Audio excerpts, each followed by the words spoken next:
welcome back to house hunting in Southwest Washington. My name is Andrea Mayhew. I'm with Coldwell Banker, Maine, here in Washington.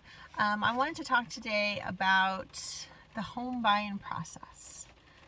I know, get your coffee, sit down, take a seat, get some paper, get a pen, because it's kind of detailed. So we've got about 15 key points that we have to hit, because the home buying process is a process. And so let's just get right into it so that we don't waste any time and you don't fall asleep by the end of this video. So the very first thing, when you just have that sliver of an idea that you want to purchase a home, get your credit, go through all the bureaus and find out what your credit score is. That is by far the best thing to be prepared. You have an idea of what your score is on each of the three. And if there's something going on that is iffy, you can go in and you can pay off some cards. You can contact some of the bureaus and say, if something was paid off, hey, I paid that off 2 months ago, can I get an updated score? Usually it takes about a month. So that's before you look for a realtor, before you even look for a lender, just check your credit just to see what's going on. So following that, I would say, usually people say, and I do too sometimes, I say, go to a lender, find a lender. But people, and because of online lenders, which can be a little bit iffy, if you know what I mean, I would first look for a realtor, and with that realtor comes recommendations for lenders that are trusted, lenders that are local, lenders that are communicative, that will pick up the phone. A lot of those online lenders work 9 to 5. They don't work weekends, they don't work nights, and we have a little back pocket of a list of lenders that we all use and love. And so I would say go with your realtor, and from them get some recommendations for your lender. Let's see. Always, I like local lenders. I like lenders that pick up the phone. I like lenders that will talk you through the process, not just go in and get your information and not answer any questions. So those are the type of lenders that I usually recommend. With that lender, you're going to get a pre-approval. After, it's kind of it's not a lengthy process. You just have to have your W-2s handy. You have to have your tax statements handy, bank statements handy. And it's really easy now these days because it's all online. You take a picture of your W-2 and you upload it to your application, and then the lender gets it, and voila, they can work their numbers, do their magic, and have an idea of what you can be pre-approved for. If you can get any grants, if you're going to be qualifying for the FHA program, first time home buyer programs, they can let you know what your down payment needs to be in case you really only want to pay. Some people it's like, okay, my budget is $450, and that's what they do. But then some other people are like, I don't want to spend more than $2,000 a month. And so they go off of that number rather than what they're really qualified for. They could be qualified for $600,000, but they only want to spend this much amount. So then they're only looking for a certain range of homes. So that's why the communication part with your lender is key, because they're going to be able to go through all of those pinpoints with you. And your realtor, they're going to keep up on that communication with your lender as well. So lender is very important. Okay, next part. After you figure out what your pre-approval is, you're going to want to write down what you want in a house. And let's not go crazy, right? Because nothing is going to be perfect. I'm just going to tell you that right now. You're not going to find every single little thing on your list. But if you walk into a house and you're like, holy cow, this is amazing, I love this. Oh, but it has an electric stove. Are you really gonna, are you really gonna pass up your perfect house in the perfect neighborhood with the perfect yard because it has an electric stove? No. I mean, I wouldn't. I don't know. That's where your priorities land, though. So everyone is different. List out your priorities. So that is, and just keep that in your head. And then you have to relay that to your realtor as well. Once you relay that to your realtor, they're going to be able to put on our MLS, they're going to be able to go in and search manually for you with those specifications of what you're looking for, and then they're going to be able to email you listings when they pop up. And realtors, we're kind of savvy. We kind of know other realtors, and we have an idea if there's pocket listings. So that means if other realtors are like, I have this listing that's going to go live in 2 months, but if your buyer's really interested, we could possibly sell it off market. So that's another key point that you want to think about. Okay, next step. Now's the fun part, ladies and gentlemen. This is the part where we love. You get to go shopping. You get to go house hunting. It is by far the best part. We love actually diving into these houses with our clients, walking through with them. The more houses we see with our clients, we're really able to get to know them and see, what their quirks are and what they really are looking for in a house. And so this is by far the best. I love it. I love house hunting with our clients. So enjoy this period, okay? Most likely you're not going to fall in love with the first house. You could, absolutely. We just wrote an offer on clients that we only showed them one house and they loved it. We wrote the offer and it was accepted. So it can happen and it's great, but normally it doesn't happen like that. Okay? Once you fall in love with a house, you're going to write an offer. You're going to go over the terms with your realtor. Terms are what you're going to ask for, how long the inspection period is going to be, how long does the transaction need to be in escrow, the closing time, 30 days, are you paying cash, are you getting financed?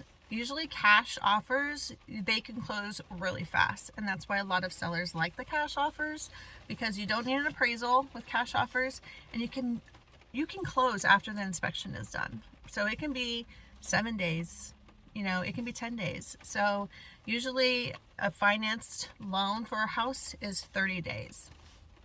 Over here where we're at, it's usually 30 days. So write that offer up, get it accepted. Once it's accepted, okay, there's a couple things that are on a timeline that your realtor needs to pay special attention to. Okay, so we're going to go over that right now. Offers accepted. Woohoo! You're in contract. So now is where the big things happen. The timelines, the deadlines that your realtor should really pay attention to. The first one is earnest money. Okay, earnest money is usually 1% of the sales price of the house. That needs to be turned in to the title company.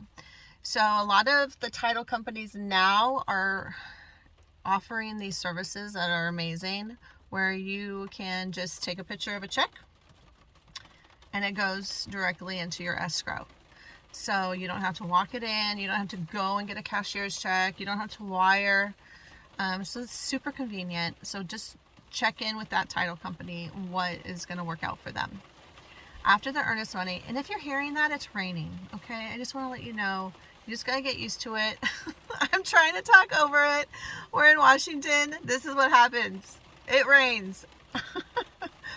Okay, after earnest money, so you have 3 business days to turn in earnest money. If you don't turn in that earnest money, that contract is no longer valid and you can possibly lose the house. Just like that. Especially if there's other offers that were in line after yours. Okay, so you want to make sure your realtor is staying on top of those deadlines. Second thing is inspection period. Here in Washington, we have a 10-day inspection period. Okay, after mutual acceptance. So mutual acceptance is after the contract is signed around, everyone has agreed. So during that time, that 10 days, you have to get an inspector in there. Home inspection covers the ins and outs of the house, the crawl space, the roof. They're gonna go in the attic. They're gonna look at everything. Right? But what they're not gonna do, they're not gonna test for molds. And there's extras that you can pay if you want something to be looked at. So those things are radon and the septic, a sewer scope. So they'll do that for extra. It's usually like $150 extra for each one, and they just add that to your home inspection.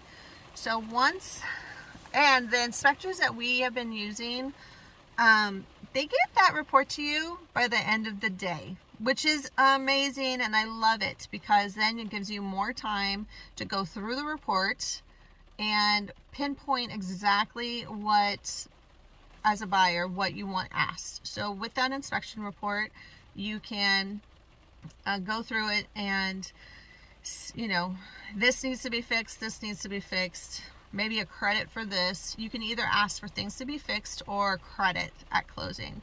So say like there's this really big problem.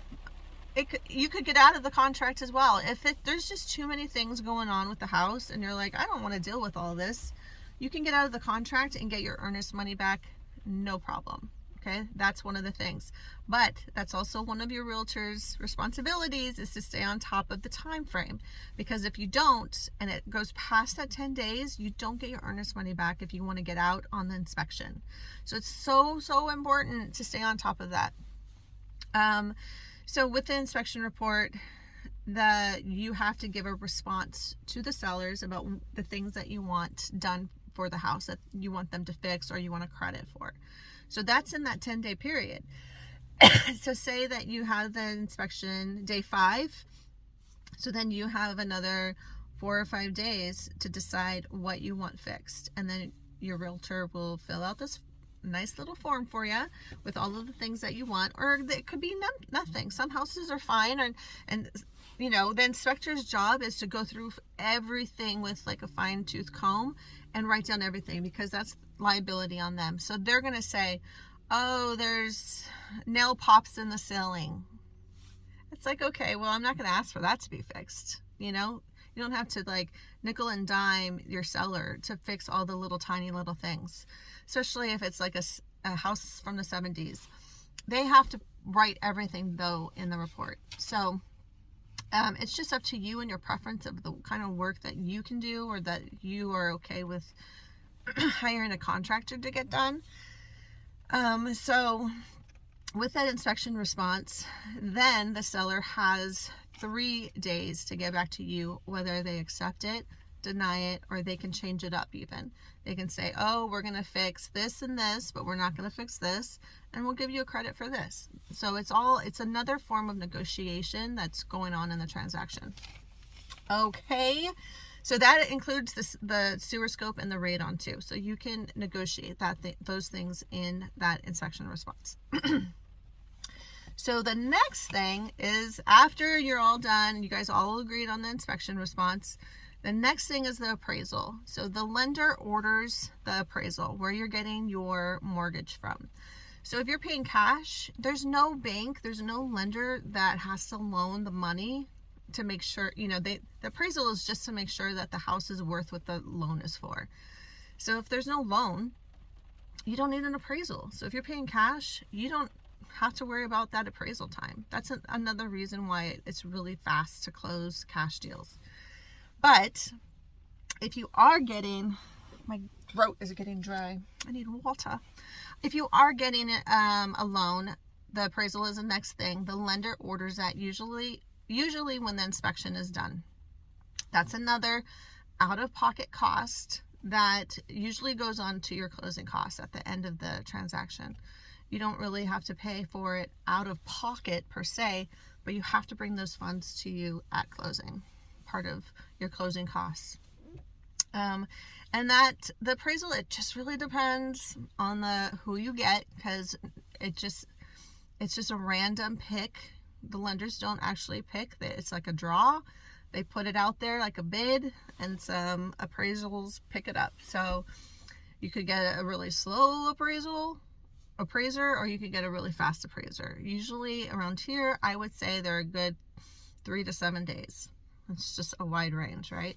Once that comes back that says this is a value and it matches with the sales price and they're not requesting anything to be fixed, you're good to go. You're good to go to closing. Everything after that is really on the back side of the lending side. So your loan is going through underwriters. They're checking to make sure everything is all good to go. And then after that is, after the appraisal, usually if the seller has to fix some things before closing, always before closing, and this is another responsibility of the buyer's agent, is to ask for the receipts from the work that was done on the house. Okay, once they get those receipts, once they know that the work has been done before closing, you go into that house and you do a final walkthrough to make sure that yes, indeed, all of these requests were fixed, they're done, they're completed, it matches the receipts. Everything that we asked for is done, we're good. So that is, you have to do that. You just never know, right? You never know. So after that, right before closing, you'll be in touch with title throughout the whole process. But what you need to do is wire your deposit, your down payment, and your closing costs, usually a day before closing. If you can't wire, you want to bring a cashier's check in. Why a day before closing? Because when you bring a cashier's check, title companies need to sit on that cashier's check for 24 hours. So if you bring it in on closing, they have to sit on it for 24 hours and you don't get to close when you thought you were going to close. Okay, so that's something to really keep track of. And then the day of closing, you go in, you sign, it's fun, all this paperwork, woohoo! We're homeowners. Not yet. You have to wait until the file goes to county and it records. Once that happens, then it's done. You're closed. You're a homeowner. You did it. And then you get your keys and it's a whole thing and it's so much fun and it's just the best experience ever. I have to tell you, we love what we do. We love helping buyers and hopefully we can help you too. If you have any questions, let us know in the comments. And stay tuned for our next videos. You guys have a great day. Bye.